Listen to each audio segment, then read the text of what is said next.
Hello people, a very good morning to all of you. कैसे हैं आप सब? कैसे हैं? बढ़िया। सब बढ़िया चल रहा है। रोज पूछती हूँ मैं, कोई मुझसे आगे नहीं पूछ रहा कि मैम आप कैसे हो। चलो कोई बात नहीं, कोई बात नहीं, मैं भी ठीक हूँ। बता देती हूँ कि मैं भी ठीक हूँ, बहुत ही बढ़िया हूँ मैं। है ना? चलो, हम लोग इकोनॉमिक्स में आगे बढ़ते हैं। इकोनॉमिक्स थोड़ा सा हमारा स्लो चल रहा है अभी तक, है ना? एंड हमें उसमें फटाफट पेस पकड़नी है अपनी, एंड जल्दी से सिलेबस वो भी कंप्लीट करना है।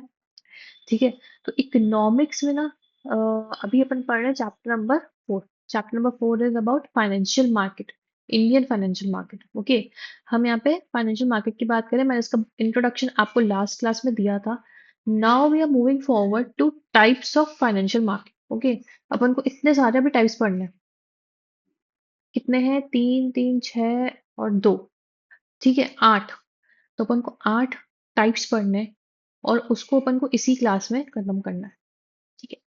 कुछ ऐसा नहीं है, कुछ ऐसा नहीं कि बहुत डिफिकल्ट सा है। सिर्फ मार्केट के टाइप बता देंगे, कौन कौन से मार्केट के टाइप होते हैं। देखो यहाँ तक अपन बस कितने, एक दो तीन पेजेस, तीन भी नहीं, 2.5 पेजेस में कंप्लीट हो जाएगा। ओके। सो क्या क्या है टाइप्स ऑफ मार्केट? सबसे पहला है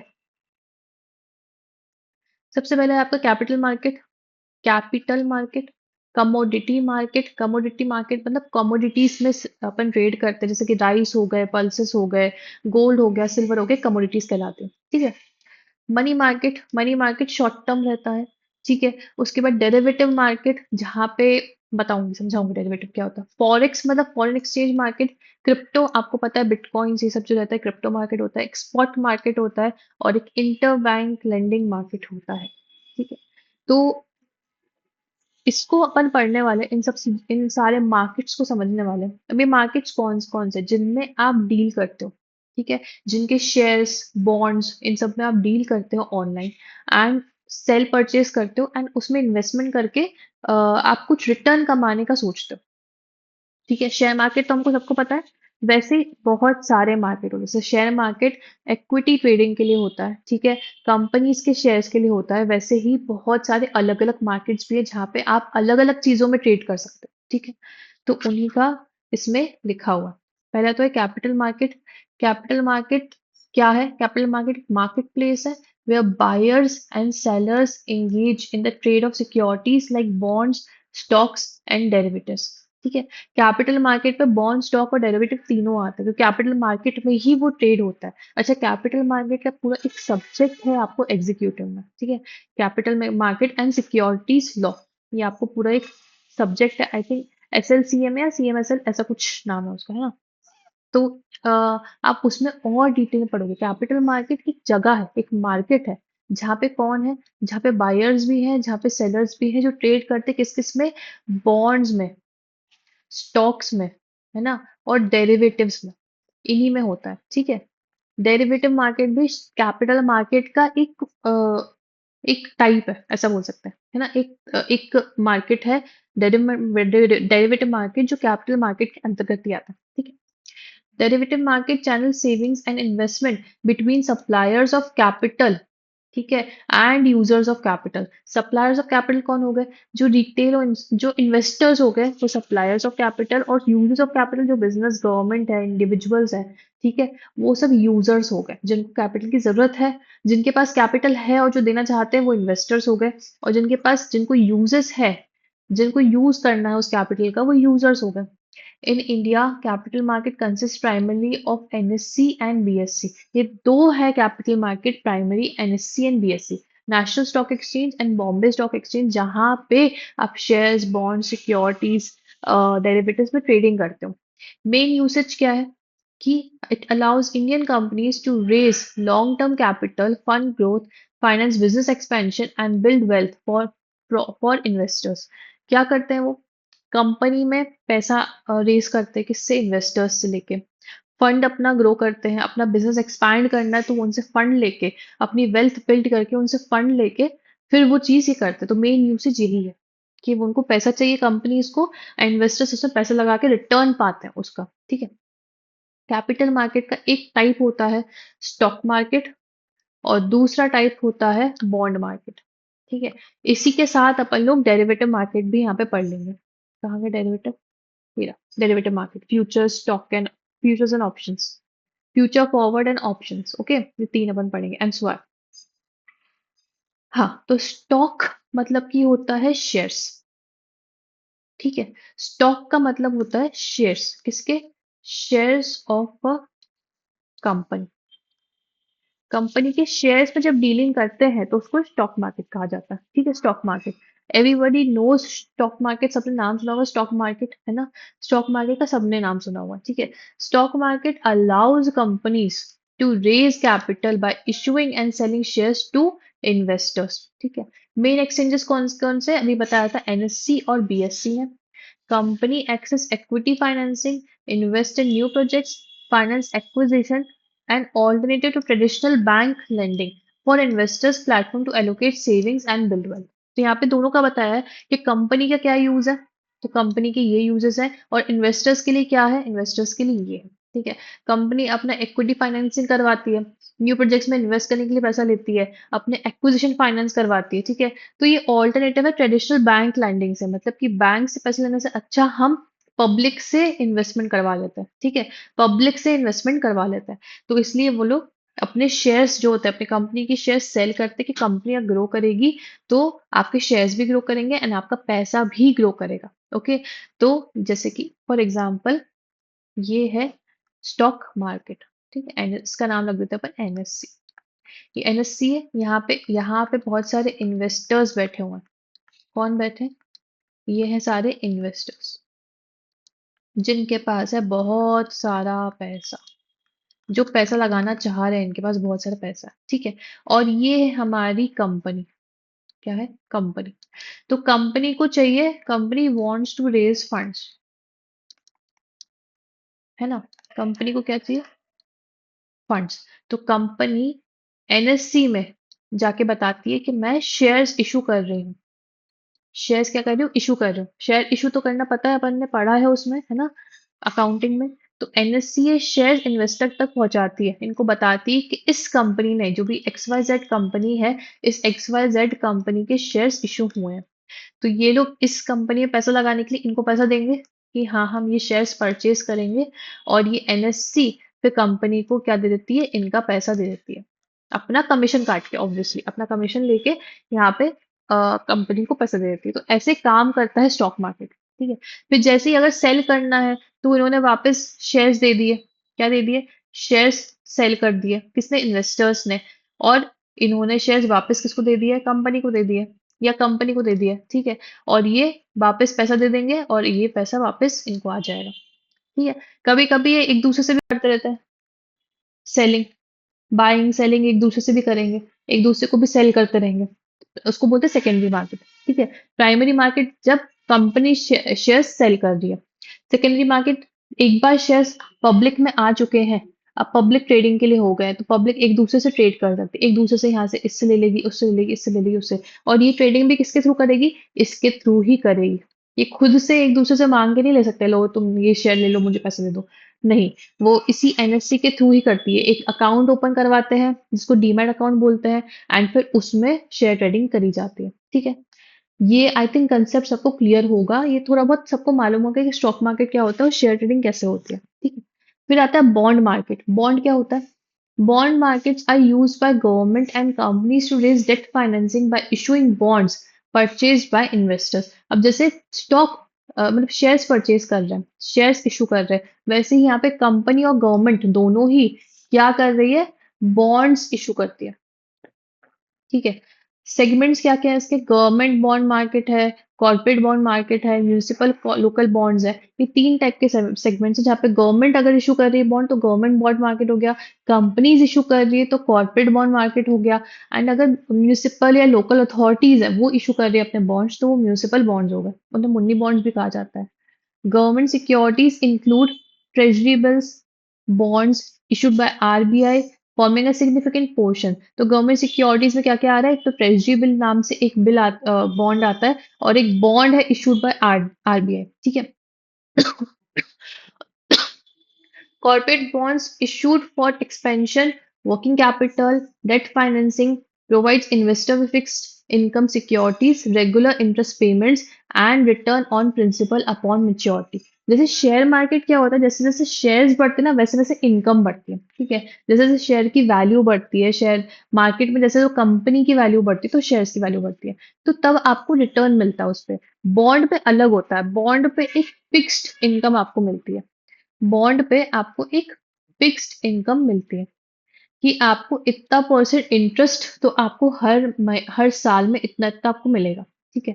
एक तो फिक्स इनकम होगी, दूसरा जैसे ही बॉन्ड मैच्योर होते हैं, शेयर्स मैच्योर नहीं होते हैं, शेयर्स तो आपको सेल करने पड़ते हैं जब आप चाहो तो उसको 10 साल रख लो, आप चाहो तो उसको एक दिन में बेच दो, है ना।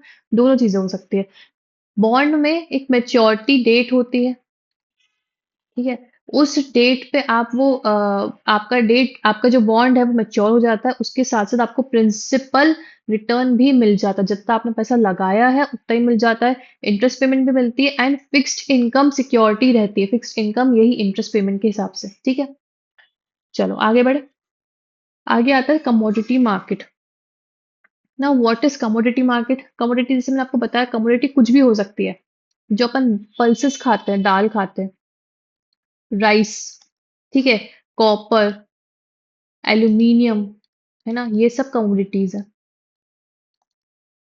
गोल्ड, सिल्वर, ठीक है, इन सब में एक्सेट्रा एक्सेट्रा बहुत सारी चीजें, ठीक है। तो ये सब क्या है, ये सब कमोडिटीज है। जब इन पे अपन ट्रेड करते हैं, मतलब इन पे ट्रेड मतलब कि हम दालों पे पैसा लगा रहे हैं कि दालों के प्राइसेस बढ़ेंगे तो हमें कुछ उसका रिटर्न मिलेगा, ठीक है। तो commodity market facilitates trading of primary economic goods like agriculture products, metals, oil, natural gas, इन सब पे होता है, ठीक है। मेटल्स आपके गोल्ड, सिल्वर, एल्यूमिनियम, कॉपर, ये सब हो गए। ऑयल में ट्रेडिंग होती है, नेचुरल गैस में ट्रेडिंग होती है। इनके एक्सचेंजेस के नाम क्या है? एक एमसीएक्स है और एक एनसीडीएक्स है ना। NCDEX allows farmers, traders, processors to trade agriculture commodities like wheat, rice, cotton, spices through future contracts. MS MCX offers gold, silver, copper, natural gas, crude oil futures. Dwellers hedge price risk on gold inventory using gold futures. अब 2 minute के लिए सब कुछ भूल जाते हैं कि हमने क्या पढ़ा क्या नहीं पढ़ा, ठीक है। 1 सेकंड, 1 मिनट रुकिएगा ना।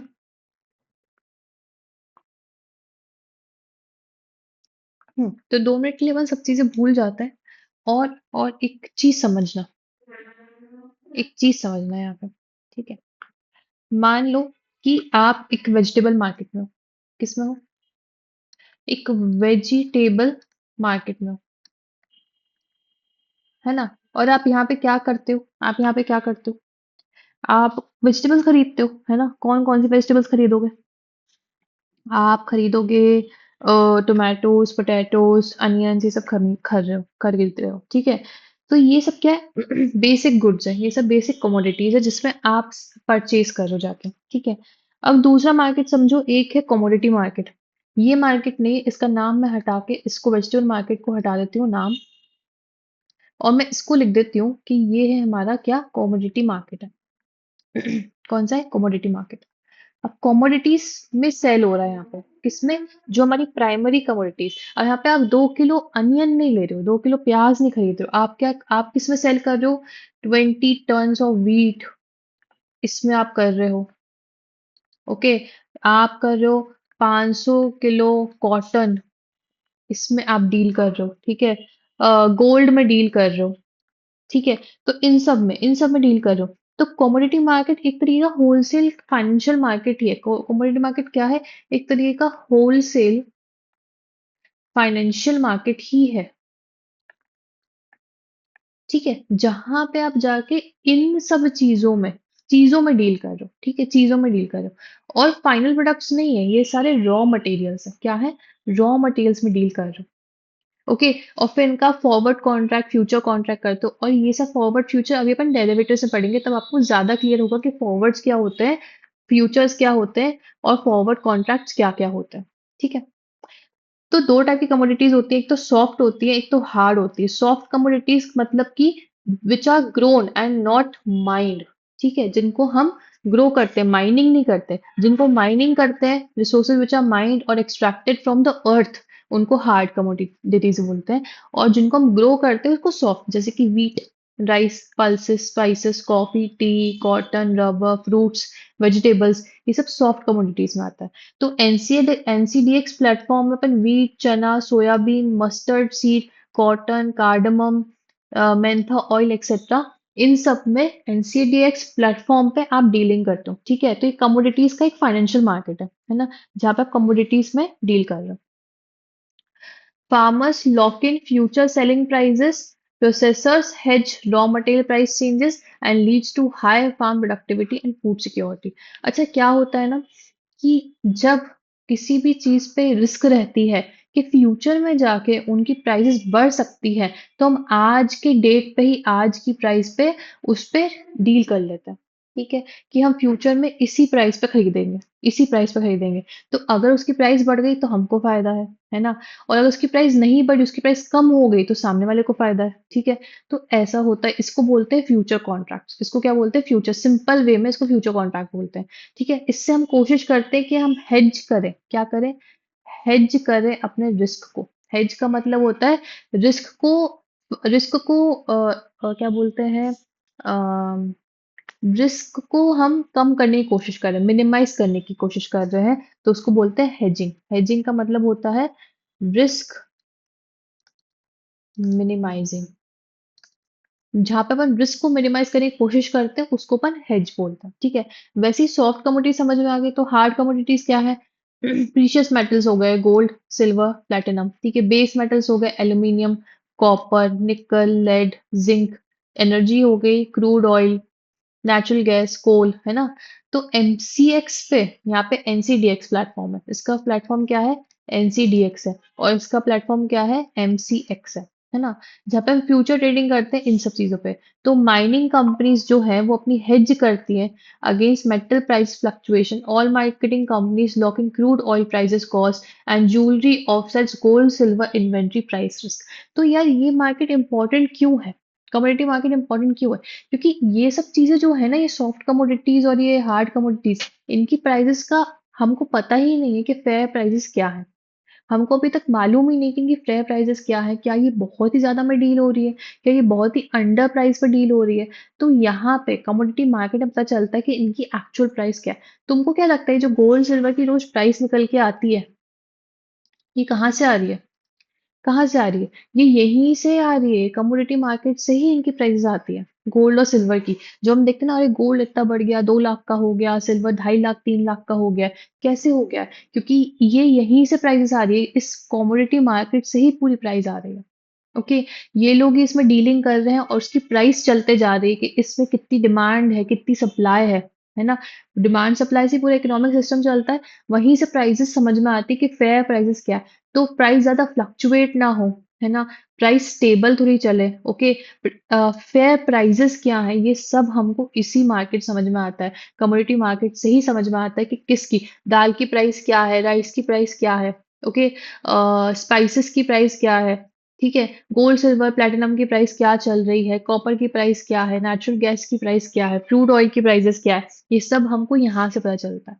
तो जो भी प्राइस रिस्क रहती है वो यहाँ से हम कोशिश करते हैं हेज करने की, कंपनीज कोशिश करती है हेज करने की। ठीक है, जो प्राइस फ्लक्चुएशन है वो कम हो, वो हम कोशिश कहाँ करते हैं? कमोडिटी मार्केट में उसको ठीक करने की कोशिश करते हैं। ठीक है? तो this is all about commodity market. अपन एक स्टॉक मार्केट देखा, अपन एक कमोडिटी मार्केट देखा। अब अपन देखते हैं derivative markets. Before going to money market, पहले डेरिवेटिव मार्केट देख लेते हैं। ठीक है, क्योंकि डेरिवेटिव लगा हुआ है उसी के साथ, तो हम समझ जाएंगे कि डेरिवेटिव और कमोडिटी क्या होता है ना। डेरिवेटिव मार्केट सिंपल फॉर्म में, डेरिवेटिव मार्केट में किसी चीज पर डील नहीं होता। डेरिवेटिव मार्केट अपनी प्राइजेस डिराइव करता है फ्रॉम एन अंडरलाइन एसेट्स। इसको बोलते हैं अंडरलाइन एसेट। एक अंडरलाइन एसेट होता है, उससे अपनी वैल्यू को वैल्यू डिराइव करता है। ठीक है, एंड फिर वो सेल होता है। ठीक है, तो उसको बोलते हैं डेरिवेटिव मार्केट। ओके, तो डेरिवेटिव कौन कौन से इंस्ट्रूमेंट प्रोवाइड करता है? Future, option, swap and forwards. ठीक है, future contract, forward contract, option market, swap market, ये सारे इंस्ट्रूमेंट्स डेरिवेटिव मार्केट के, that derive their value from an underline asset. तो ये फ्यूचर मार्केट जो है, ये जो कॉन्ट्रैक्ट हो रहा है एक अंडरलाइंग एसेट से अपनी वैल्यू डिराइव कर रहा है, ठीक है। अंडरलाइंग एसेट कुछ भी हो सकता है। ये सॉफ्ट और हार्ड कमोडिटीज जो है ना, ये दोनों ही अंडरलाइंग एसेट्स होते हैं। they allow transfer of risk from parties wanting to hedge to parties willing to bear the risk. जिन पार्टीज को रिस्क मिनिमाइज करना है और जो पार्टीज रिस्क टेकर्स रिस्क ले सकती हैं, उन दोनों के बीच में ट्रांसफर होता है, ठीक है। India has active derivative market in equity, commodity and currency, तीनों में डेरिवेटिव मार्केट चलता है। अंडरलाइंग एसेट क्या क्या है, तो यहाँ पे अंडरलाइंग एसेट्स क्या क्या है। अंडरलाइंग एसेट्स अपने पास है, एक तो इक्विटी शेयर्स, ठीक है। दूसरा अपन के पास फॉरेन एक्सचेंज, फॉरेक्स, और तीसरी कमोडिटी। इन तीनों में डेरिवेटिव मार्केट चलता है। इन तीनों में डेरिवेटिव मार्केट चलता है। डेरिवेटिव मार्केट के इंस्ट्रूमेंट्स क्या क्या है, फ्यूचर, फॉरवर्ड, ऑप्शन और स्वैप स्वैप, ठीक है। ये चारों ही डेरिवेटिव मार्केट के इंस्ट्रूमेंट्स हैं। और डेरिवेटिव मार्केट किससे डिराइव कर अपनी वैल्यू, इक्विटी, फॉरेक्स और कमोडिटीज है, ठीक है।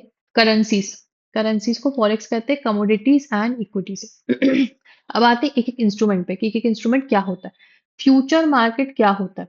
Future market provide standardize contracts, क्या है, एक तरीके का कॉन्ट्रैक्ट है, obligating buyer to purchase and seller to sell an asset at a predetermined future date and price। Contract हम कैसे करते हैं, कॉन्ट्रैक्ट करते हैं प्री डिटरमाइंड फ्यूचर डेट पे, मतलब कि बता रहे फ्यूचर डेट एंड प्राइस। हमने आज ही तय कर लिया कि आज कैसे, आज क्या है, 29 जुलाई है ना, 29 ऑफ जुलाई, ठीक है। तो मैंने बोला कि 29 अगस्त को मैं आज आज अगर जो भी डेरिवेटिव मार्केट में मान लो कि कुछ भी चीज है, शेयर्स है ना, तो मैं इस कंपनी के शेयर खरीद लूंगी, जो भी डेरिवेटिव है उसका। 29 अगस्त को खरीदूंगी, कितने का, 200 रुपए का, ठीक है। आज वो 200 की प्राइस चल रही है ना। तो मैंने बोला, मैंने कॉन्ट्रैक्ट कर लिया फ्यूचर का, फ्यूचर कॉन्ट्रैक्ट अभी कर लिया, फ्यूचर कॉन्ट्रैक्ट अभी कर लिया, प्री डिटरमाइन कर लिया कि मैं 29 अगस्त को 200 रुपए में इतना शेयर्स, इतने इतने डेरिवेटिव्स जो है खरीद लूंगी, इतने फ्यूचर कॉन्ट्रैक्ट्स खरीद लूंगी, मान लो कि 2 कॉन्ट्रैक्ट्स खरीद लूंगी, ठीक है। 2 फ्यूचर कॉन्ट्रैक्ट्स खरीद लूंगी, है ना। अब हो सकता है कि ये 29 अगस्त को जो मैंने आज की डेट पे कर लिया, आज की प्राइस पे जो कॉन्ट्रैक्ट कर लिया है, हो सकता है फ्यूचर में जाके 29 अगस्त की डेट पे जब अपन जाएंगे, तो इस फ्यूचर कॉन्ट्रैक्ट की प्राइस हो गई 350 रुपए, ठीक है। हो सकता है क्या, हो सकता है। तो अगर ये 200 से 350 हो गया है, तो मुझे कितने का प्रॉफिट हो गया, 150 का प्रॉफिट हो गया, क्योंकि मैंने 150 रुपीज कम दिया है ना। वही अगर ये 150 का हो गया, ये कॉन्ट्रैक्ट 150 का हो गया, तो मुझे 50 का क्या हो जाएगा, लॉस हो जाएगा। क्या हो जाएगा, 50 रुपीज का लॉस हो जाएगा, क्योंकि मैंने 200 में कॉन्ट्रैक्ट कर लिया था, वो हो गया 150 का, कम का हो गया, मतलब मुझे ज्यादा पैसा देना पड़ रहा है अब। बट क्योंकि मैंने कॉन्ट्रैक्ट क्या कर लिया था फ्यूचर में, अब फ्यूचर में कॉन्ट्रैक्ट कर लिया है, कॉन्ट्रैक्ट तो ब्रेक नहीं कर सकते, contract is enforceable by law, तो मैं वो करना ही पड़ेगा, समझ में आ रहा है। तो ये होता है फ्यूचर मार्केट, ठीक है।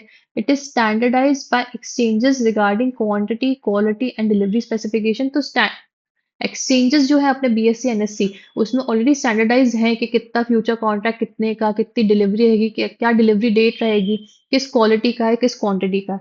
It active in equities, commodities, currencies and bonds, इन सब में चलता है। For producers, price protection, speculation, for speculators, opportunity to profit from correct future price prediction। Producers के लिए क्या है कि उनकी प्राइस प्रोटेक्टेड रहती है, उनको पता है कि उनका माल अब बिक जाएगा, है ना। दूसरा स्पेक्यूलेटर्स का ये है कि उनके पास एक अपॉर्चुनिटी है कि वो अभी से प्राइस प्रिडिक्शन करके, सट्टा टाइप का ही है, सट्टा टाइप का ही है कि आप प्रिडिक्ट कर रहे हो कि आगे जाके इसकी प्राइस बढ़ेगी या घटेगी, है ना। उससे आप प्रॉफिट कमाने की सोचते हो, तो स्पेक्यूलेटर्स का यही काम है। उसको इसको ना डेरिवेटिव मार्केट को स्पेक्यूलेटिंग ट्रेडिंग भी कहा जाता है, स्पेक्यूलेटिंग ट्रेडिंग, ठीक है। तो आप स्पेक्यूलेट कर रहे हो, स्पेक्यूलेट का मतलब यही होता है कि ये इंडिया का जो मैच है चल रहा है, इंडिया पाकिस्तान का मैच, क्या इसमें इंडिया जीतेगी, क्या इसमें पाकिस्तान जीतेगी आज से 3 घंटे बाद, तो वो चीज आप स्पेक्यूलेट कर रहे हो, ठीक है, स्पेक्यूलेट कर रहे हो। You don't know right now कि क्या होगा, बट आप देख रहे हो, उसके स्टैटिस्टिक्स देख रहे हो, उसके एनालिटिक्स देख रहे हो, कौन सी टीम कैसे खेल रही है वो देख रहे हो अभी तक, है ना। कौन सी टीम में कौन कौन से प्लेयर्स है, कौन जीत सकता है, तो आप स्पेक्यूलेट कर रहे हो। तो यही चीज यहाँ चलती है कि आप स्पेक्यूलेट कर रहे हो कि इस चीज की प्राइस फ्यूचर में जाके बढ़ेगी, गोल्ड की प्राइस 1.5 लाख से 2 लाख हो जाएगी, तो हो सकता है मेरे को प्रॉफिट हो जाए, तो मैं 1.5 लाख में अभी खरीद लेता हूँ, है ना। तो फ्यूचर में जाके फिर मैं जब वो 2 लाख की प्राइस हो जाएगी तब मैं उसको 1.5 लाख में खरीदूंगा और मुझे 50,000 रुपए का प्रॉफिट हो जाएगा, ठीक है। फॉरवर्ड मार्केट क्या होता है? Forward market is an OTC market, मतलब over the counter market, where two parties, कौन कितनी पार्टीज? टू पार्टीज है। दो party enters into customized contract to buy or sell an asset at a specified price on a future date, ठीक है। सबसे पहले ना ये समझो कि फॉरवर्ड पहले आए थे, उसके बाद उसको बहुत अच्छे से इम्प्रोवाइज कर दिया तो फ्यूचर मार्केट आ गया, ठीक है। पहले फॉरवर्ड मार्केट चलता था जहां पे दो पार्टी एक दूसरे से डील कर रही है, क्या कर रही है? एक दूसरे से डील कर रही है कि हम बाय सेल करेंगे ये एसेट को इस प्राइस पे एट अ फ्यूचर डेट, है ना, एट अ फ्यूचर डेट। तो यही चीज क्या हो रही थी? यही चीज हमारी है फ्यूचर कॉन्ट्रैक्ट्स में, सेम चीज है। फ्यूचर में भी हमारी सेम ही चीज चलती है, ठीक है। तो सबसे पहले समझो कि सबसे पहले फॉरवर्ड मार्केट आया था, उसके बाद उसको इम्प्रोवाइज किया तो फ्यूचर मार्केट आ गया। मान लो कि एक फार्मर है, कौन है? एक फार्मर है ये रहा फार्मर। एक फार्मर है, उसने अग्री किया कि मैं सेल करूंगा बायर को, जो भी बायर है, किसका? वीट का बायर। मैं उसको 3,000 रुपीज पर क्विंटल, ठीक है, वीट सेल करूंगा। करूंगा कब? आफ्टर 3 मंथ्स करूंगा। तो यहाँ पे क्या हुआ? प्राइस फिक्स हो गई, प्रीडिटरमाइंड प्राइस हो गई, और टाइम फ्यूचर का हो गया, है ना। तो ये हो गया। तो 3 महीने बाद, 3 महीने बाद आफ्टर 3 मंथ्स क्या हुआ? जो ये 3,000 की प्राइस थी, ये अब 3 महीने बाद 3,500 की हो चुकी है। कितने की? 3,500 की हो गई है। बट बायर कितने में बाय करेगा? बायर 3,000 रुपए में ही बाय करेगा। कितने में? 3,000 रुपए में ही बाय करेगा, क्योंकि उसने कॉन्ट्रैक्ट कर लिया था, फॉरवर्ड कॉन्ट्रैक्ट कर लिया था, ठीक है। तो ये यहाँ पे देखो, फ्यूचर जो है ना, ये कॉन्ट्रैक्ट जो है प्राइवेट कॉन्ट्रैक्ट नहीं होता है, ठीक है। फ्यूचर स्टैंडर्डाइज कॉन्ट्रैक्ट होता है। क्या होता है? यहाँ पे दो वर्ड समझना, यहाँ पे दो वर्ड समझना कि फ्यूचर स्टैंडर्डाइज कॉन्ट्रैक्ट्स होते हैं जहाँ पे ऑब्लिगेशन रहती है बायर और सेलर पे एसेट परचेज करने की। फ्यूचर मार्केट है ना, जो कस्टमाइज्ड कॉन्ट्रैक्ट्स होते हैं, ठीक है। ये दोनों, जब आप लाइन पढ़ोगे स्टैंडर्डाइज कॉन्ट्रैक्ट्स और कस्टमाइज्ड कॉन्ट्रैक्ट, जब ये दो लाइन समझोगे ना, तब आपको समझ में आएगा कि फ्यूचर और फॉरवर्ड में क्या डिफरेंस होता है। और इसी चीज का डिफरेंस होता है, बाकी सब चीजें सेम होती है, बाकी सब चीज सेम होती है, ठीक है। बायलैटरल एग्रीमेंट्स होते हैं, स्टैंडर्डाइज फ्यूचर कॉन्ट्रैक्ट्स, मतलब कि अनलाइक स्टैंडर्डाइज फ्यूचर कॉन्ट्रैक्ट्स, ये बायलैटरली एग्री होते हैं, मतलब दो लोग बैठ के कॉन्ट्रैक्ट कर रहे हैं, ठीक है। बट फ्यूचर कॉन्ट्रैक्ट क्या होता है? जो भी एक्सचेंज होता है, जैसे कि मान लो एनएससी, इस पे जाके इन्होंने एनएससी ने एक फ्यूचर कॉन्ट्रैक्ट बना के रखा है, वो आपको खरीदना पड़ेगा। बट फॉरवर्ड कॉन्ट्रैक्ट में दो पार्टी अपने हिसाब से कॉन्ट्रैक्ट कर रही है, अपने हिसाब से कस्टमाइजेशन कर रही है। तो फॉरवर्ड कॉन्ट्रैक्ट आप कस्टमाइज कर सकते हो। क्या कर सकते हो? कस्टमाइज कर सकते हो अपने हिसाब से। बस फ्यूचर कॉन्ट्रैक्ट में स्टैंडर्ड कॉन्ट्रैक्ट बना हुआ है, आपको वही सेल बाय करना पड़ेगा, ठीक है। वही वहां पे एक स्टैंडर्ड कॉन्ट्रैक्ट बना है, उसको ही सेल बाय करना पड़ेगा। बट फॉरवर्ड कॉन्ट्रैक्ट में आप कस्टमाइज कर सकते हो, ठीक है। Mainly used to hedge currency risk and commodity price risk. Exporters lock in future prices and importers mitigate price, provides flexibility and customized terms. तो यहाँ पे बता रहे हैं कि एक्सपोर्टर्स क्या करेंगे? जो एक्सपोर्ट कर रहा है वो फ्यूचर प्राइसेस को लॉक कर देते हैं। इम्पोर्टर्स अपनी रिस्क मिटिगेट करने की कोशिश करते हैं। तो एक्सपोर्टर इम्पोर्टर के बीच में जब कॉन्ट्रैक्ट होता है तो फॉरवर्ड कॉन्ट्रैक्ट होगी, जब वो कस्टमाइज कर रहे हैं। तो फ्यूचर और फॉरवर्ड में यही यही डिफरेंस है। फ्यूचर कॉन्ट्रैक्ट स्टैंडर्डाइज कॉन्ट्रैक्ट्स होते हैं, फॉरवर्ड कॉन्ट्रैक्ट कस्टमाइज्ड कॉन्ट्रैक्ट्स होते हैं, ठीक है। और बाकी दोनों में हर चीज सेम ही होती है। बट एक ही चीज का डिफरेंस है कि फॉरवर्ड कॉन्ट्रैक्ट बायलैटरल एग्रीमेंट्स होते हैं, बायलैटरल प्राइवेट एग्रीमेंट्स होते हैं, ठीक है। बायलैटरल प्राइवेट एग्रीमेंट्स होते हैं। फ्यूचर कॉन्ट्रैक्ट्स जो होते हैं वो बायलैटरल प्राइवेट एग्रीमेंट्स नहीं होते हैं, ठीक है। वो स्टैंडर्डाइज्ड कॉन्ट्रैक्ट्स होते हैं, okay. So this is difference between future and forward. फिर आता है ऑप्शन मार्केट। ऑप्शन मार्केट क्या है? Option gives the buyer the right but not the obligation to buy or sell an underlying asset at a predetermined price on specific on or before a specific date. On NSC, investors buy sell nifty options to hedge stock portfolios and speculate on market directions. Option limit downside risk in volatile markets, a preferred method for managing financial exposure. Simple भाषा में समझते हैं कि options होते क्या।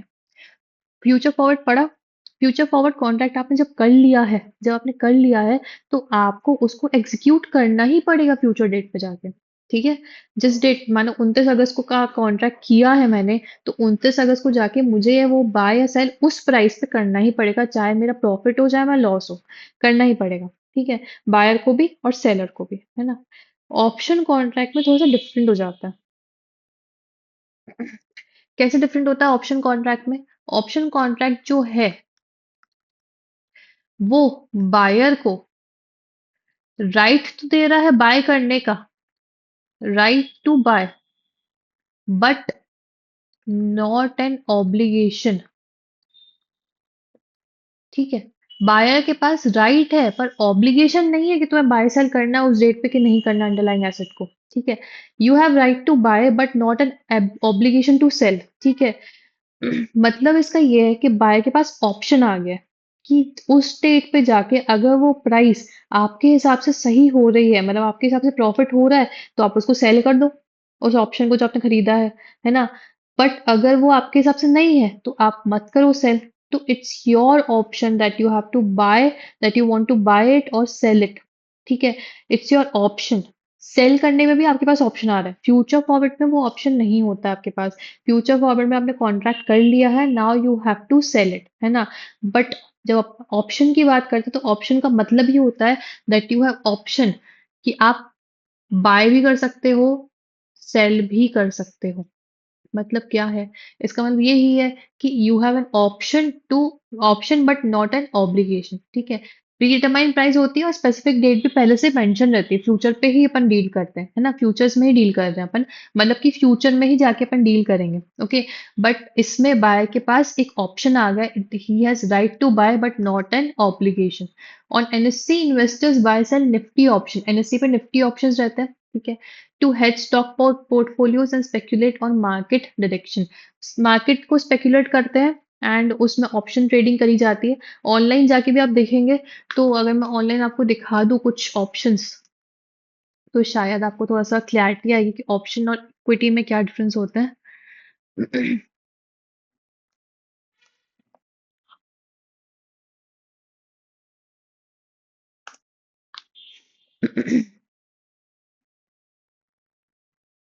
Option trading में आपको कहाँ दिखा दूं? बहुत सारी वीडियोस है ऑप्शन ट्रेडिंग की। ठीक है। और पैसा काफी बनता है ऑप्शन ट्रेडिंग में, बट वही है कि बहुत रिस्क होता है। इक्विटी डेरिवेटिव्स, देखो एनएससी पे ही आए हैं, तो निफ्टी के यहाँ पे ऑप्शंस अपन देखेंगे। देखो यहाँ पे कॉल्स और पुट्स ये सब चल रहा है, ये ऑप्शंस होता है, ये ऑप्शन होता है आपके पास। और ये काफी मतलब थोड़ा डिफिकल्ट होता है डेरिवेटिव मार्केट समझना। मैं भी आपको इतने कम टाइम में इतने कम इसमें नहीं समझा सकती कि ऑप्शंस और फ्यूचर्स और फॉरवर्ड्स और स्वैप्स क्या होता है। ठीक है। मेरे लिए भी समझाना थोड़ा सा मुश्किल होता है कि मैं आपको कैसे ये समझाऊं कि इसमें ऑप्शन क्या है, फ्यूचर क्या है ना। ये सब मैं आपको कैसे समझाऊं। तो मेरे लिए भी थोड़ा सा डिफिकल्ट है आपको समझाना ये चीज इतनी सी चीज में। ठीक है। Because it is very very big topic, very very big topic. It is easy to explain के शेयर्स ट्रेडिंग कैसे होती है, शेयर्स थोड़ा सा इजी आ जाता है।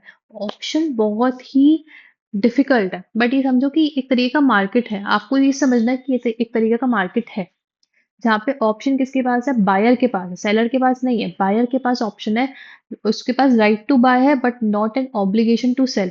ठीक है। तो ये ऑप्शन कॉन्ट्रैक्ट्स होते हैं। ओके। फिर आता है स्वैप मार्केट पे। स्वैप भी ओटीसी कॉन्ट्रैक्ट्स होते हैं between two parties who agree to exchange financial flows at certain intervals, and interest rate swap exchange fixed rate cash flow for floating rate, mainly used by corporates to hedge interest rate risk and currency risk on foreign borrowing। क्या समझ में आ रहा है हमको swap contract से? Swap contract मान लो कि दो लोग एक्सचेंज कर रहे हैं अपना लंच, मेरे पास ये चीज है तुम्हारे पास वो चीज है। ठीक है। मेरे पास मैगी है, मान लो कि मेरे पास मैगी है आज, तुम्हारे पास पास्ता है, तो तुम मैगी खा लो मैं पास्ता खा लेता हूँ। ठीक है। तो ये क्या हो गया, सिंपल आपने एक्सचेंज कर लिया। तो स्वैप मार्केट का मतलब यही होता है कि आप क्या कर रहे हो, एक्सचेंज कर रहे हो। ठीक है, क्या कर रहे हो आप, एक्सचेंज कर रहे हो। तो स्वैप का यही है कि आप एक्सचेंज क्या कर रहे हो, अपने कैश फ्लोज एक्सचेंज कर रहे हो और फाइनेंशियल ऑब्लिगेशन एक्सचेंज कर रहे हो कि मेरा फिक्स रेट लोन इतने पे चल रहा है, तुम्हारा फ्लोटिंग रेट लोन चल रहा है, लेट्स एक्सचेंज। तो हमने इंटरेस्ट पेमेंट एक्सचेंज कर लिया। ठीक है, हमने क्या कर लिया, हेज कर लिया इंटरेस्ट रेट रिस्क को एंड करेंसी रिस्क को। हो सकता है ऑन फॉलोइंग बोरिंग्स, बोरिंग्स पे जो भी रेट आता है, फिक्स रेट आता है, फ्लोटिंग रेट इंटरेस्ट होता है, हम दो लोगों ने एक्सचेंज कर लिया। तो that is called swap. It is called swap market. ठीक है, तो यही होता है swap market. It helps convert floating rate loans to fix rate loans and vice versa. Bank earns fees facilitating client hedging needs. Swaps also allow speculators to be on movement of interest rate and currency movements. Easily समझो कि दो लोग बैठ के exchange कर रहे हैं अपने इंटरेस्ट रेट्स को। मेरे पास फिक्स रेट इंटरेस्ट लोन है, तुम्हारे पास फ्लोटिंग रेट इंटरेस्ट लोन है, लेट्स एक्सचेंज आर इंटरेस्ट। उससे बैंक भी पैसा कमा रहा है और जो लोग एक्सचेंज कर रहे हैं वो अपना हेज कर रहे हैं रिस्क को, है ना, रिस्क हेज कर रहा है। स्पेक्युलेटर्स भी जो रहते हैं, जिनको स्पेक्युलेट करके मूवमेंट देख के पैसा कमाना है, तो मूवमेंट देख के भी पैसा कमा सकते हैं इंटरेस्ट रेट पे और करेंसी के मूवमेंट पे भी। ठीक है, तो दिस इज स्वैप मार्केट। क्या इतनी बात समझ में आई है कि स्वैप क्या होता है, फ्यूचर फॉरवर्ड्स क्या होते हैं और ऑप्शंस क्या होता है। ठीक है, आई होप कि मैंने समझाया और ढंग से आप लोगों को, है ना। ठीक है, तो अब है ना, यहाँ के लिए मेरे को लगता है बहुत ज्यादा हैवी हो गया, बहुत ही ज्यादा हैवी हो गया ये सब पढ़ना। बहुत ज़्यादा मुझे खुद हेवी लग रहा है कि ये कुछ ज़्यादा ही अपन ने समझ लिया, कुछ ज़्यादा ही अपन ने पढ़ लिया। ओके, बिकॉज़ यहाँ तक आपका थोड़ा-सा हेवी जाएगा, इसके बाद बहुत ही ईज़ी जाएगा क्योंकि अपन इंडियन फाइनेंशियल का इकोसिस्टम समझेंगे। ठीक है, फाइनेंशियल सिस्टम में क्या-क्या आता है वो समझेंगे, कौन-कौन से इंस्टीट्यूशंस आते हैं, बैंकिंग सेक्टर, एनबीएफसीज़, हम ये सब पढ़ेंगे। ठीक है, बैंकिंग सेक्टर कैसे काम करती है, एनबीएफसीज कैसे काम करती है, कुछ कुछ इंडस्ट्रियल फाइनेंस, ये सब फाइनेंशियल इंस्टीट्यूशंस के बारे में पढ़ेंगे। इसमें कुछ समझने का नहीं रहेगा, ये सब लिखा हुआ है, आपको ये सब लर्न करना पड़ेगा कि इसमें क्या चीज है, ये क्या चीज के लिए बना है, इस्टेब्लिश किस लिए हुआ है, इसके फंक्शंस क्या है, इसके रोल्स क्या है, ये क्या करता है, पर्पस क्या है, ये सब आपको समझना पड़ेगा। बैंकिंग सेक्टर का रोल क्या है, फंक्शंस क्या है, ठीक है, क्यों इस्टेब्लिश किया गया था बैंकिंग सेक्टर। तो ये सब चीजें आपको अब पढ़नी पड़ेंगी। तो इसमें आपको कुछ दिमाग नहीं लगाना है, इसमें आपको कुछ ये नहीं करना है कि मेरे को कुछ लॉजिकली समझना है। ये सब इंस्टीट्यूशंस बनाए हैं फाइनेंस नीड्स के लिए, फाइनेंशियल मार्केट्स के लिए, ये सब इंस्टीट्यूशंस बनाए हैं। तो आपका दिमाग ना सिर्फ यहाँ तक ही बहुत ज्यादा खपेगा। ये जो इंडियन लेंडिंग सिस्टम है ना, इंटरबैंक लेंडिंग तक, यहाँ तक ही आपको दिमाग लगाना पड़ेगा कि ये चीज होती क्या है। बाकी तो आपको सारे इंस्टीट्यूशंस पढ़ने हैं, वो अपन फटाफट फटाफट निकालेंगे, है ना। बट यहाँ तक थोड़ा सा आराम से पढ़ लेते हैं, जिससे आपको थोड़ा सा समझ में भी आए कि हमने पढ़ना क्या है ना। सो अभी तक के लिए अपन यहाँ पे खत्म करते हैं। हमने डेरिवेटिव पढ़ लिया, बहुत ही हैवी हो जाता है वो, थोड़ा सा इसको एब्जॉर्ब कर लो, है ना। फिर से एक बार रीड करो, है ना, क्वेश्चंस हो तो मुझसे पूछना। फिर अपन आगे बढ़ के आगे का खत्म करेंगे। ठीक है, जिसमें अपन को मनी मार्केट एक पढ़ना है जो बीच का छूट गया है, और बाकी के चार पांच जो है वो कंप्लीट करेंगे। ठीक है, फिर अपन ओवरव्यू मेन फंक्शंस में जाएंगे कि फाइनेंशियल सिस्टम का मेन फंक्शन क्या है, इंडियन फाइनेंशियल सिस्टम के मेन फंक्शंस क्या है। ठीक है, सो यस, यहाँ के लिए इस लेक्चर को यहाँ पे खत्म करते हैं, and let's meet in next next lecture. तब तक के लिए बाय बाय।